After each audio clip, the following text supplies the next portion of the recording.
샬롬.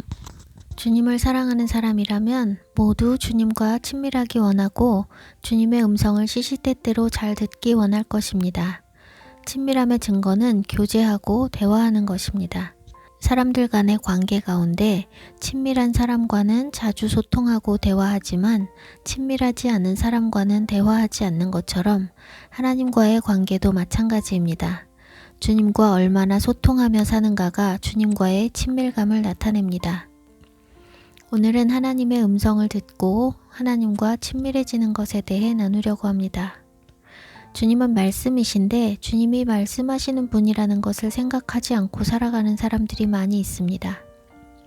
제가 배운 신학은 보수적인 신학인데 기록된 말씀 이외에 더 이상의 계시는 없다고 가르칩니다.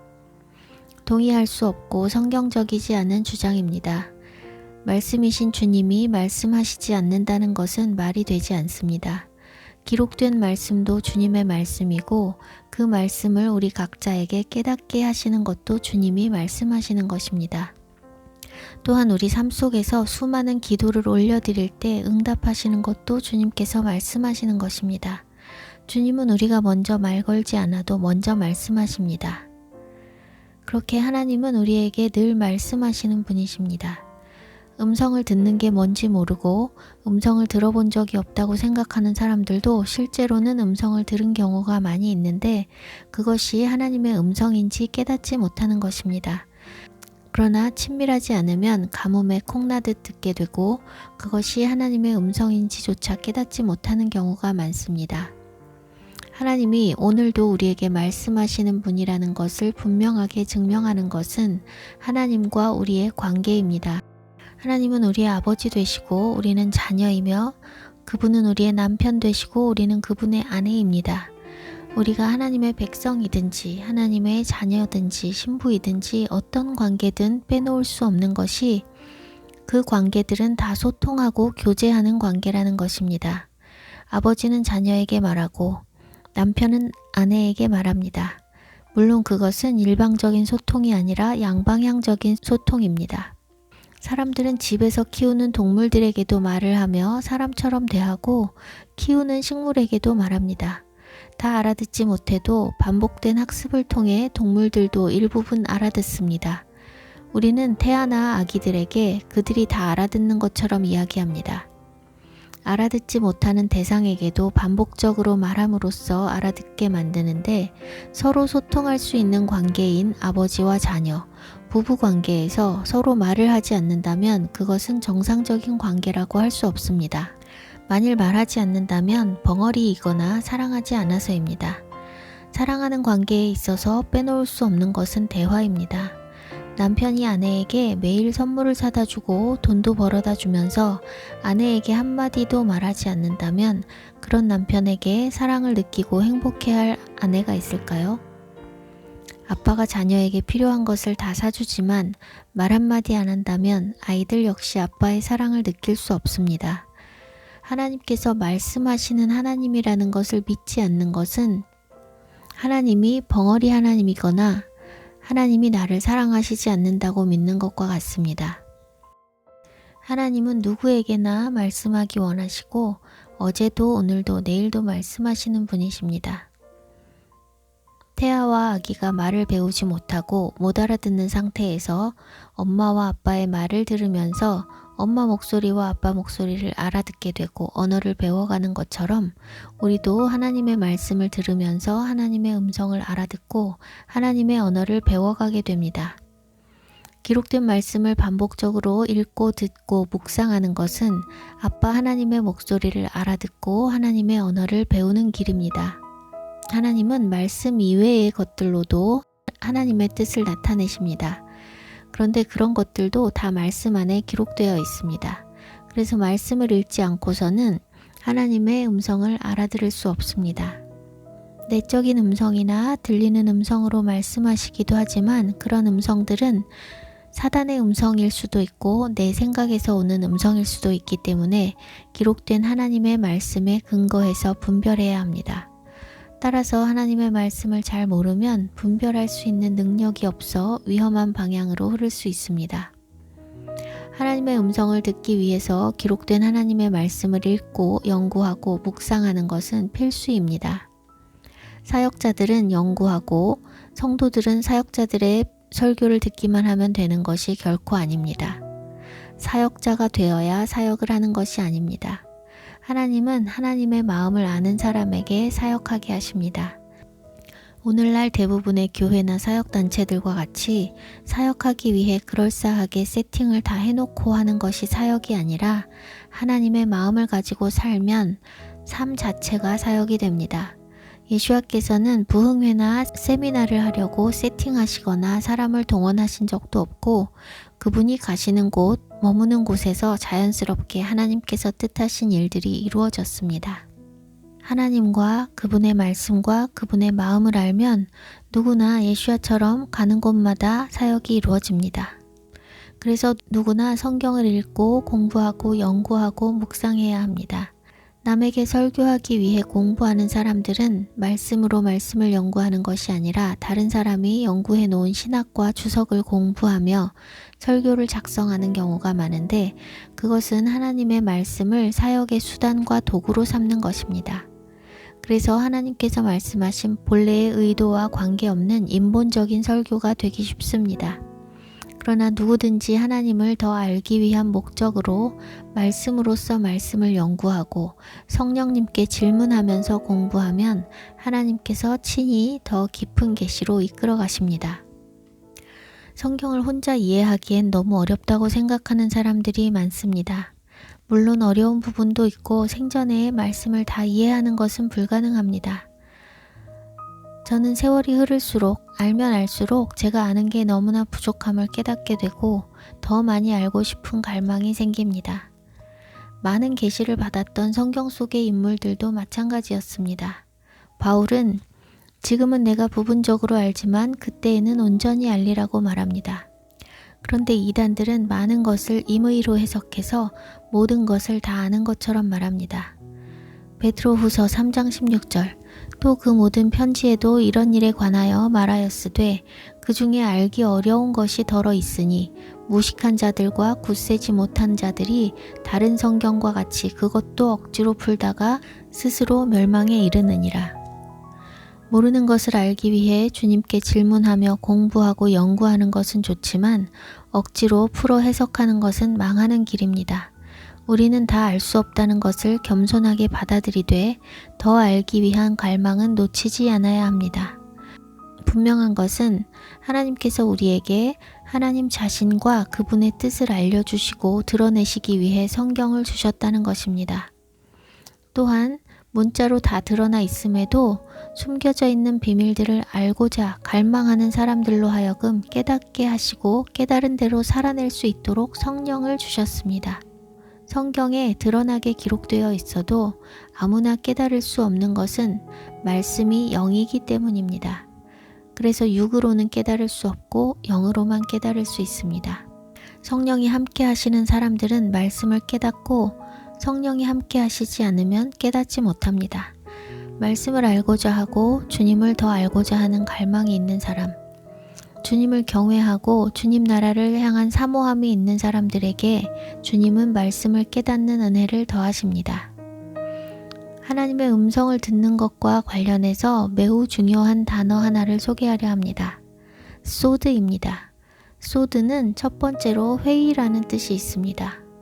예레미야 23장 18절 22절 누가 여호와의 회의에 참여하여 그 말을 알아들었으며 누가 귀를 기울여 그 말을 들었느냐. 그들이 만일 나의 회의에 참여하였더라면 내 백성에게 내 말을 들려서 그들을 악한 길과 악한 행위에서 돌이키게 하였으리라. 이것은 하나님께서 예루살렘의 거짓 선지자들에 대해 예레미야에게 주신 말씀입니다. 여호와의 말씀이라 하며 예언하는 거짓 선지자들이 바알을 의지하여 예언하고 간음을 행하고 거짓을 말하며 하나님을 멸시하는 자들에게 평안을 선포하고 재앙이 이르지 않으리라 말하고 있었습니다.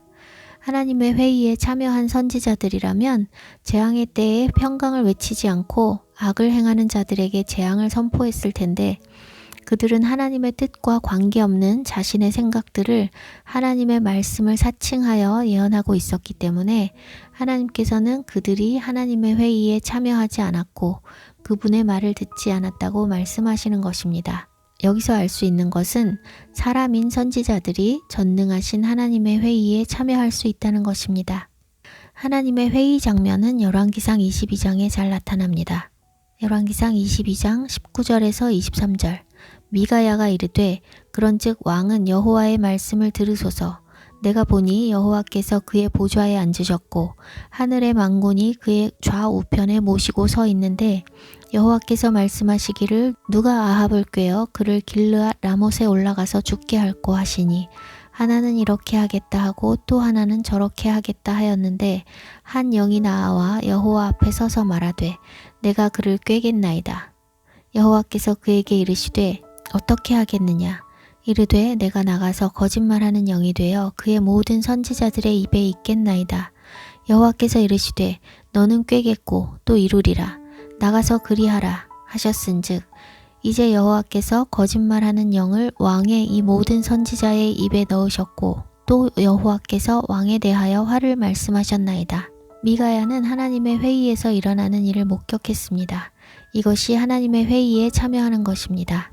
하나님께서 행하실 일을 그 종 선지자에게 미리 보여주시는 것이 하나님의 회의에 참여하게 하시는 것입니다. 아모스 3장 7절. 주 여호와께서는 자기의 비밀을 그 종 선지자들에게 보이지 아니하시고는 결코 행하심이 없으시리라. 여기서 비밀이라 번역된 것도 소드입니다. 소드의 또 하나의 뜻이 비밀입니다. 회의에 참여하는 자는 비밀을 공유받습니다. 비밀은 길거리에서 외쳐지는 것이 아니며 중요한 회의에는 아무나 참석할 수 없습니다. 하나님의 비밀은 하나님의 회의에서 계시되는데 하나님의 종 선지자들은 하나님의 회의에 초대받으며 하나님의 비밀을 공유받습니다. 하나님께서는 아브라함에게 소돔과 고모라를 심판하시려는 계획을 알리셨습니다. 그분의 비밀을 그 종 선지자에게 공유하신 것입니다. 에녹, 노아, 요셉, 모세, 다윗과 이사야, 예레미야를 비롯한 많은 선지자들에게 주님께서 행하실 일을 보여주신 것이 곧 하나님의 회의에 참여하게 하신 것이고 종들에게 그분의 비밀을 보여주시는 것입니다. 비밀은 공개되지 않고 알려지지 않는 은밀한 것을 말하지만 세상에는 비밀이 없습니다. 누가복음 12장 2절에서 3절. 감추인 것이 드러나지 않을 것이 없고 숨긴 것이 알려지지 않을 것이 없나니 이러므로 너희가 어두운 데서 말한 모든 것이 광명한 데서 들리고 너희가 골방에서 귀에 대고 말한 것이 지붕 위에서 전파되리라. 사람들은 비밀이라고 말하면서 전하기도 하고 알려지길 바라면서 비밀이라고 말하기도 합니다. 비밀이라고 말하면서 말한 사람 자신이 다 떠들고 다니는 경우도 보게 되곤 합니다. 비밀이라는 것은 어차피 다 알려지게 되고 먼저 아는 사람은 가까운 사람이고 나중에 아는 사람은 소문과 소식으로 알게 되는 것입니다. 하나님의 비밀도 마찬가지로 먼저 아는 사람은 하나님과 가까운 사람입니다. 그런데 하나님의 비밀은 먼저 알고 나중에 아는 그 순서보다 더 중요한 큰 차이가 있습니다. 하나님께서 선지자에게 비밀을 말씀하시는 목적은 비밀을 지키고 혼자만 알고 있으라고 말씀하시는 것이 아니라 선지자로 하여금 하나님의 말씀을 대언하여 널리 선포하도록 하시기 위함입니다. 하나님의 말씀은 하나님을 경외하는 자들로 하여금 그 비밀을 듣고 하나님의 뜻에 합당하게 준비되게 합니다. 반면에 하나님을 멸시하고 자기 뜻대로 행하는 자들에게는 이사야 6장의 말씀과 같이 마음을 더욱 둔하고 완악하게 하여 듣고 깨닫고 고침받지 못하게 하시는 것입니다. 또한 미리 말씀하셨기 때문에 들은 자들은 심판이 임할 때 핑계치 못하게 됩니다. 미가야가 하나님의 회의에 참여하고 아합에게 전했을 때 말씀은 아합을 돌이키게 하는 것이 아니라 심판에 이르게 했습니다. 그는 돌이키지 않고 자기의 길로 갔고 자신이 맞은 재앙에 대해 핑계할 수 없습니다. 그 말씀을 함께 들은 사람들은 아합이 죽게 되었을 때에 미가야가 전한 것이 하나님의 말씀이었다는 것을 깨달았을 것입니다. 하나님께서 선지자 모세를 통해 애굽의 바로 왕에게 내 백성을 보내기를 거절하면 어떤 재앙이 있으리라고 말씀을 주셨을 때에도 바로는 말씀을 듣고 더 완악해지고 돌이키지 않아서 예고된 재앙을 고스란히 당하게 되었습니다. 모세를 통해 율법을 주셨고 선지자들을 통해 예언의 말씀을 주셔서 하나님 나라에 들어가기까지 우리에게 필요한 계시들은 성경에 다 기록되었습니다. 그럼에도 불구하고 오늘날에도 하나님의 음성을 듣고 하나님과 1대1로 소통을 해야 하는 이유가 있습니다. 우리가 하나님 나라에 들어가기 위해서, 즉 구원을 받기 위해서는 말씀대로 살아야 하고 말씀을 이해해야 하는데, 말씀을 이해하는 것도 말씀대로 살아내는 것도 우리의 육신으로는 불가능하기 때문입니다. 말씀은 혼으로 이해할 수 있는 것이 아니라 영으로만 깨달을 수 있기 때문에 거듭나고 성령의 음성을 들어야만 깨닫고 그대로 살아낼 수가 있습니다. 기록된 말씀들이 각 사람에게 살아있는 계시가 되기 위해서는 오늘날에도 성령의 가르치심이 필요하고 성령의 음성을 들어야만 하는 것입니다. 주님과 함께 다니며 그분의 주옥같은 가르침을 다 받고 그분의 하나님 되심을 직접 목격한 제자들도 성령을 받기 전에는 말씀을 깨닫지 못했고 예수와의 죽음 앞에서 그분을 부인했습니다. 우리도 성령을 받고 성령께서 말씀을 깨우치시며 도우시는 은혜로 함께 하시지 않으면 말씀을 깨달을 수 없고 하나님 나라에 들어갈 수 없는 것은 당연한 것입니다. 요한복음 3장 5절 진실로 진실로 내게 이르노니 사람이 물과 성령으로 나지 아니하면 하나님의 나라에 들어갈 수 없느니라. 성령으로 난 사람만 성령의 음성을 듣고 성령의 인도하심을 받을 수 있고 말씀하시는 하나님과 소통하고 그분의 인도하심을 받아야만 하나님의 나라에 들어갈 수 있습니다. 오늘날 많은 성도들이 크게 착각하고 있는 것은 어느 교회에 속해 있거나 어떤 사람과 가까이 지내면 구원받을 수 있다고 믿는 것입니다. 큰 교회에 다니는 성도들은 매우 강한 프라이드를 가지고 있고 그 교회의 멤버로 있기 때문에 구원은 당연히 받는 것으로 착각합니다. 깨어있다고 생각하는 작은 교회나 공동체에 속해 있는 사람들도 마찬가지입니다. 심지어는 어떤 유튜브 채널이나 카페, 블로그 등 사이버 공간을 떠돌아다니며 마지막 때에 관한 많은 정보들과 말씀을 지속적으로 얻어서 잘못된 길을 피하며 안전지대에 있다고 생각하는 사람들도 많습니다. 그러나 구원은 집단별로 이루어지는 것이 아니라 개인적으로 이루어지는 것이고 하나님 나라는 보이게 임하는 것이 아니라 우리 안에 임하는 것입니다. 누가복음 17장 20절에서 21절 바리새인들이 하나님의 나라가 어느 때에 임하나이까 묻거늘 예수께서 대답하여 이르시되 하나님의 나라는 볼 수 있게 임하는 것이 아니요 또 여기 있다 저기 있다고도 못하리니 하나님의 나라는 너희 안에 있느니라. 하나님의 나라는 우리 안에 있기 때문에 한 공동체에 속해 있어도 그 공동체에 있는 모든 사람들이 구원을 받는 것이 아닙니다.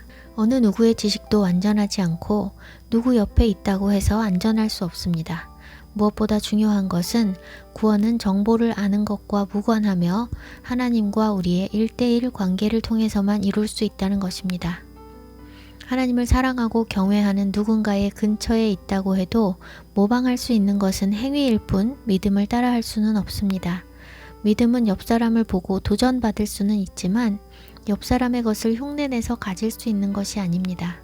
믿음은 하나님과의 1대1 관계에서 생기는 것이고 우리의 중심입니다.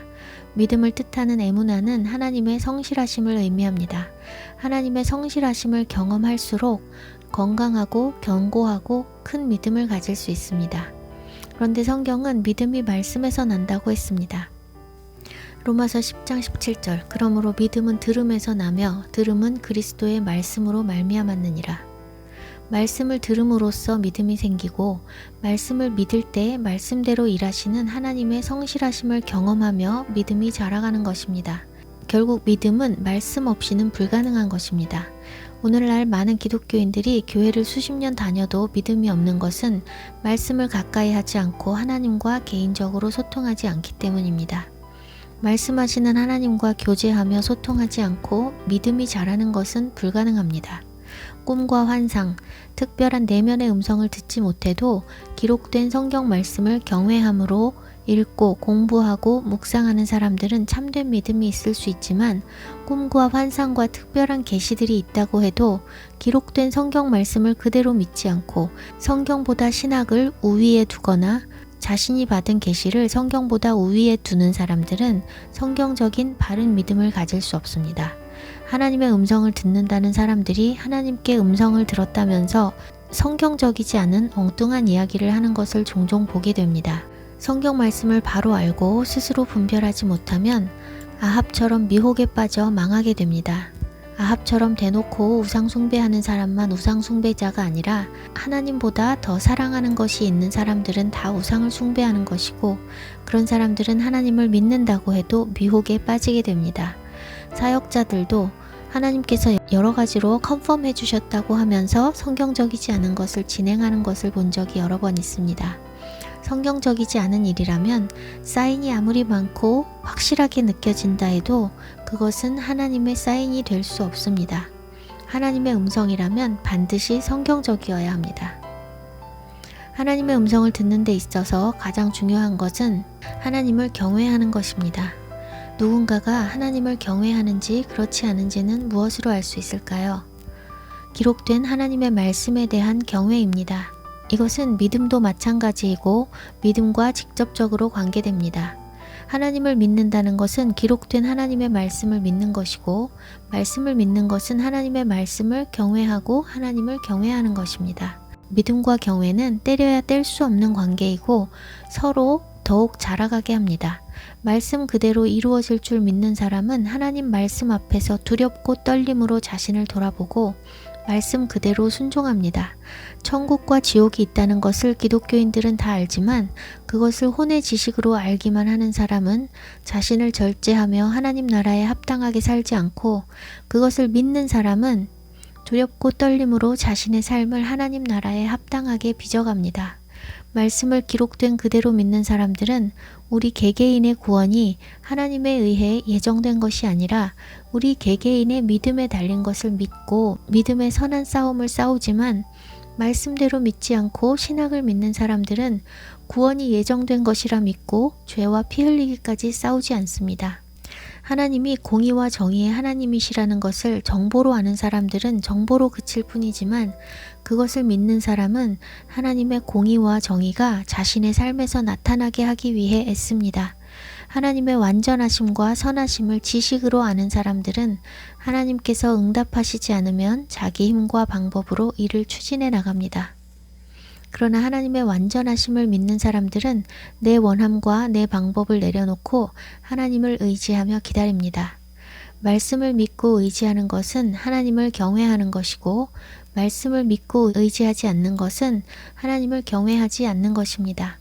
하나님을 경외하는 것은 우리에게 기록된 말씀을 주신 그분이 오늘도 살아계시고 일하시고 우리 삶을 지켜보고 계심을 의식하며 사는 것입니다. 신학이 성경보다 우위에 있는 오늘날의 교회는 믿음이 아니라 지식을 가르치고 지식으로 살아갑니다. 그러나 지식은 우리 삶과 우리 구원에 도움을 주지 못합니다. 우리는 지식으로 사는 게 아니라 믿음으로 살아야 하며, 지식으로 구원받는 것이 아니라 믿음으로 구원받는 것입니다. 의인은 믿음으로 말미암아 살리라 한 말씀에서 산다는 것은 살아있는 동안 믿음으로 행하는 것을 의미함과 더불어서 죄로 죽는 것과 상반되는 개념인 구원을 의미합니다. 다시 말해서 사는 동안도 믿음에 의지하여 살고 그 믿음으로 말미암아 구원을 받는 것입니다. 하나님을 경외하는 삶은 믿음으로 사는 삶입니다. 믿음이 사라지고 지식으로 가득한 종교가 된 결과로 말씀과 우리의 삶에는 엄청난 간극이 존재합니다. 말씀대로 산다는 것은 이룰 수 없는 다른 세상의 일과 같이 느껴집니다. 그래서 사람들은 말씀대로 산다는 것을 아예 불가능한 것으로 여기고 헌금과 봉사, 예배 참석 등에만 열심을 냅니다. 그런데 하나님께서 우리에게 요구하시는 것은 종교 행위가 아니라 중심이고 삶으로 드리는 산 제사입니다. 세상 속의 현실과 말씀은 결코 같이 갈 수 없기 때문에 세상과 더불어 살면 말씀과 별개인 삶이 됩니다. 육신을 입고서 말씀과 삶이 완전히 일치되는 것은 불가능하지만 믿음과 경외는 말씀과 우리의 삶 사이에 엄청난 간극을 좁혀나가게 해줍니다. 세상의 현실을 사고의 기준으로 삼으면 말씀대로 사는 것이 불가능하지만 주님을 경외하며 말씀이 사고의 기준이 되면 점차로 우리의 삶이 말씀에 맞춰 재정렬됩니다. 세상에서 말씀대로 산다는 것은 세상에서 구별되어 왕따, 비주류의 삶을 사는 것을 의미합니다. 확신하는 바도 없이 비주류 왕따의 길을 걸어갈 수는 없지만 마음에 굳은 확신이 있으면 비주류 왕따의 삶이 가능해집니다. 살아계신 하나님의 음성을 들으며 매일의 삶 속에 그분의 인도하심이 있으면 가능한 것입니다. 지식과 믿음의 차이를 보여주는 일화가 있습니다. 나사로가 죽은 뒤에 예수와께서 베다니 그들의 집에 오셨을 때 마르다가 주님과 한 대화입니다. 요한복음 11장 22절. 그러나 나는 이제라도 주께서 무엇이든지 하나님께 구하시는 것을 하나님이 주실 줄을 아나이다. 이제라도 주께서 무엇이든지 구하시면, 이 말은 나사로가 이미 죽었지만 주께서 구하시면 하나님께서 오라비를 살리실 수 있을 것을 안다는 말로 들립니다. 23절. 예수께서 이르시되 내 오라비가 다시 살아나리라. 마르다가 믿었다면 아멘 할렐루야 감사합니다 하고 신나게 외쳤을 것입니다. 그런데 마르다의 반응이 그렇지 않습니다. 24절. 마르다가 이르되 마지막 날 부활 때에는 다시 살아날 줄을 내가 아나이다. 마르다는 부활을 안다고 말하고 있지만 그것이 지금 당장 이루어질 것을 믿지는 못하는 것입니다. 마르다의 지식은 현재 마르다의 삶에는 일하지 못하고 도움이 되지 못하고 있습니다. 아는 것과 믿는 것은 전혀 별개의 것입니다. 들은 게 많아서 아는 것은 많으나 믿지 않으면 믿는 자의 삶을 살 수 없습니다. 오늘날 기독교인들도 아는 게 참 많습니다. 사람들과 대화할 때 제가 성경적인 원칙을 이야기하면 대부분의 사람들이 저도 알아요 라고 대답하지만 이어지는 말은 알지만 아는데 등등 현실은 그렇지 못하다는 내용이 결론입니다. 제가 말씀을 믿으십니까? 라는 제목의 말씀에서도 혼의 지식과 영의 믿음에 대해서 잠깐 나눴으니 필요하시면 참고하시기 바랍니다. 마르다가 안다고 하면서 지금 나사로가 살 것을 믿지 못하자 주님께서 질문하십니다. 26절. 예수께서 이르시되 나는 부활이요 생명이니 나를 믿는 자는 죽어도 살겠고 무릇 살아서 나를 믿는 자는 영원히 죽지 아니하리니 이것을 내가 믿느냐? 네가 믿느냐고 질문하십니다. 주님은 네가 아는구나 됐다 하시지 않았고 믿느냐 물으셨습니다. 살아나리라 말씀하시면 그대로 믿어야 합니다. 주님의 말씀을 믿는 것은 주님의 능력과 하나님 되심을 믿는 것이며 말씀하신 모든 것을 이루시는 분임을 믿는 것입니다. 주님은 믿음대로 된다고 말씀하십니다.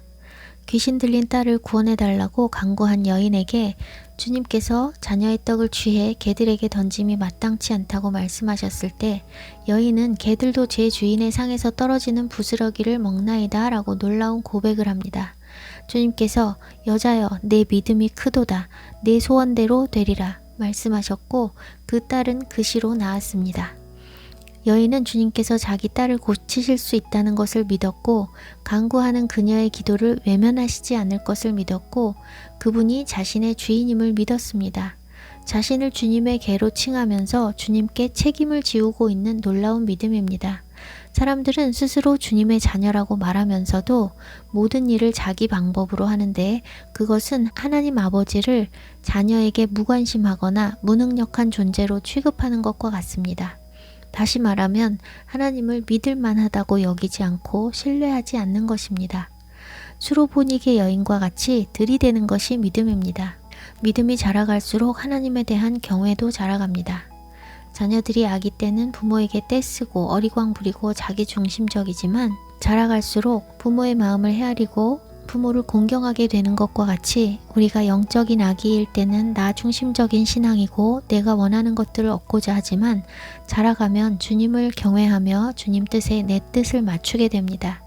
믿음이 자랄수록 경외하는 마음이 커져가게 되는 것입니다. 시편 25편 14절.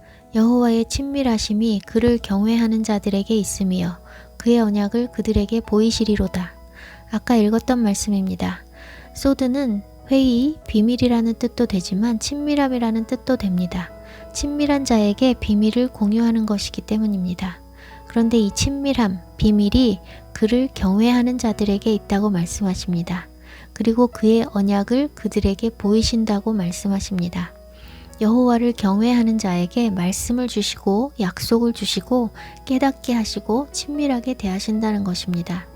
하나님을 경외하고 사랑하는 자를 가까이 두시고 말씀들을 하시지, 하나님을 경외하지 않고 자기 뜻대로 하는 사람들에게 말씀하시지 않는 것은 너무나 당연한 것입니다. 하나님의 말씀은 놀랍습니다.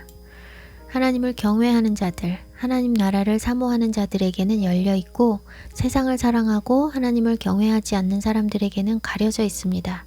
다 드러나게 기록되어 있지만 아무에게나 깨달아지지 않는 비밀입니다. 드러내어 말씀하셨어도 들을 귀 있는 자만 듣게 되고 들을 귀 없는 자들에게는 깨달아지지 않는 놀라운 말씀입니다. 말씀에는 비유가 참 많이 사용됩니다. 감출 수도 있고 드러낼 수도 있는 놀라운 방법이 비유입니다.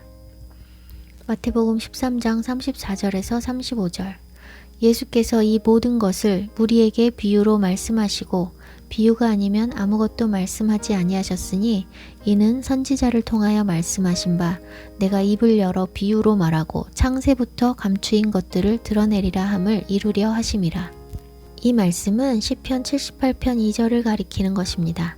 내가 입을 열어 비유로 말하며 예로부터 감추어졌던 것을 드러내려 하니, 이 말씀으로 보면 감추인 것들을 드러내는 목적으로 비유를 사용하시는 것입니다. 그런데 비유가 또한 감추기 위한 목적이라는 것도 주님의 말씀 중에 나타납니다. 마태복음 13장 9절에서 15절. 귀 있는 자는 들으라 하시니라.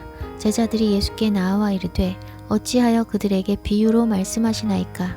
대답하여 이르시되 천국의 비밀을 아는 것이 너희에게는 허락되었으나 그들에게는 아니 되었나니 무릇 있는 자는 받아 넉넉하게 되되 없는 자는 그 있는 것도 빼앗기리라. 그러므로 내가 그들에게 비유로 말하는 것은 그들이 보아도 보지 못하며 들어도 듣지 못하며 깨닫지 못함이니라. 이사야의 예언이 그들에게 이루어졌으니 일러스되 너희가 듣기는 들어도 깨닫지 못할 것이요 보기는 보아도 알지 못하리라. 이 백성들의 마음이 완악하여져서 그 귀는 듣기에 둔하고 눈은 감았으니 이는 눈으로 보고 귀로 듣고 마음으로 깨달아 돌이켜 내게 고침을 받을까 두려워함이라 하였느니라. 감추기도 하고 드러내기도 하는 신비로운 비유를 통해 하나님 나라에 대해 알아가는 것은 매우 흥미진진한 일입니다. 천국은 밭에 감추인 보화와 같다고 말씀하셨습니다. 황금이 길바닥에 널려 있으면 모든 사람들이 다 주워가겠지만 감춰져 있으면 그것을 찾아낼 때까지 찾는 사람만 찾을 수 있습니다. 하나님 나라는 값싼 것이 아니기 때문에 그 귀한 가치를 알고 찾고자 하는 사람만 찾을 수 있도록 숨겨져 있는 것이고 그것이 바로 비유의 목적입니다. 오늘날처럼 모든 것을 빠르고 쉽게 해결하는 시대에는 사람들이 하나님 나라의 비밀을 발견하는 것이 더 어려워졌습니다. 사람들은 인내가 없고 빨리 쉽게 되는 것을 원하기 때문에 말씀 앞에 진득하게 앉아서 주님의 음성이 들릴 때까지, 깨달아질 때까지 머무를 끈기가 없습니다. 갈망이 충만하다면 힘들어도 끈기를 가지고 하겠지만 갈망도 없고 끈기도 없으니 안 들리는 주님의 음성을 듣기 위해 진 빼지 않고 사람의 설교만 들으려고 합니다. 그런데 설교는 설교일 뿐 하나님의 음성과 다릅니다. 뭐든지 쉽고 빠르게 되는 시대에 익숙해지는 것은 매우 위험합니다. 저 자신을 돌아봐도 컴퓨터와 스마트폰을 쓰지 않던 시절에는 주님의 음성을 들으며 집중해서 여러 시간씩 머물러 있었는데 지금은 여러 시간을 머물러 있어도 예전처럼 집중하기가 쉽지 않습니다. 주님 앞에 앉아있지 않고 일하면서 운전하면서 사람 만나면서도 주님의 음성을 듣고 기도도 하지만 전자기기 없이 성경책만 놓고 주님 앞에 머물 때와는 달리 이런저런 방해가 있고 산만함이 있습니다. 주님과 깊이 교제해보지 않은 사람들이 미디어의 홍수 속에 살며 주님의 음성을 듣기 위해 잠잠히 앉아있는다는 것은 불가능한 일입니다. 육으로는 결코 할 수 없습니다. 성령으로 나야만 불가능이 가능하게 되고 산만함과 분주함 속에서도 주님을 놓치지 않고 연결되어 있을 수 있습니다. 세상에 수많은 목회자가 있고 설교자, 전도자가 있지만 그런 사역자들이 아니라 하나님을 경외하고 하나님 나라를 사모하고 하나님의 말씀을 갈망하는 자들에게 비밀의 계시가 풀어집니다. 아모스 7장 14절에서 15절. 나는 선지자가 아니며 선지자의 아들도 아니라 나는 목자요 뽕나무를 재배하는 자로서 양떼를 따를 때에 여호와께서 나를 데려다가 여호와께서 내게 이르시기를 가서 내 백성 이스라엘에게 예언하라 하셨나니. 아모스는 선지자가 아니라 목자이고 뽕나무를 재배하는 사람이었는데 하나님께서 비밀을 알려주셔서 선지자로 사용하셨습니다. 다윗도 목동이었는데 하나님께서 양떼를 따르는 목동을 택하셔서 왕으로 삼으셨고 다윗은 또한 수많은 예언적인 시편을 남긴 선지자가 되었습니다. 그들은 처음부터 선지자로 부름받아서 하나님의 말씀을 대언한 것이 아니라 하나님을 경외하는 자들이었기 때문에 선지자의 역할을 감당하게 된 것입니다. 오늘날에도 듣고자 한다면 누구나 하나님의 음성을 들을 수 있습니다. 그런데 듣기 원한다고 하는 사람들은 많지만 하나님을 경외하고 말씀대로 순종하고자 하는 사람이 없습니다. 하나님은 그분의 말씀을 그대로 믿고 순종하는 자에게 말씀하시고 그분의 길로 인도하십니다. 하나님 말씀이 1.1획도 떨어짐이 없다는 것을 아는 것이 아니라 믿어야 합니다. 의인은 상급이 있고 악인은 망한다는 것을 아는 것이 아니라 믿어야 합니다. 믿음대로 된다는 것을 아는 것이 아니라 믿어야 합니다. 하나님의 말씀을 그대로 믿고 믿는 대로 살지 않으면 말씀의 능력과 비밀은 우리 삶에 전혀 풀어질 수가 없습니다. 비밀은 결국 다 드러나지만 하나님의 비밀을 먼저 아는 것이 중요한 이유가 있습니다. 하나님의 비밀을 하나님으로부터 직접 들어서 아는 사람은 하나님께서 장차 행하실 심판에서 제외됩니다. 계시가 임한 사람들은 하나님을 경외하며 하나님 앞에서 의로운 삶을 살다가 구원받습니다. 하나님께서 친히 말씀해 주시는 것은 혼적인 지식이 아니라 영의 말씀이기 때문에 듣는 자는 영으로 육을 다스리며 살게 됩니다. 선지자들이 그렇게 살다가 잠들었고 생명의 부활을 기다리고 있습니다. 주를 경외하며 믿음으로 산 믿음의 조상들이 받은 계시와 신앙 고백이 담긴 지혜서에는 경외함에 대한 말씀들로 가득합니다. 그 중에서 몇 구절만 읽어보겠습니다. 잠언 19장 23절. 여호와를 경외하는 것은 사람으로 생명에 이르게 하는 것이라. 경외하는 자는 족하게 지내고 재앙을 당하지 아니하느니라.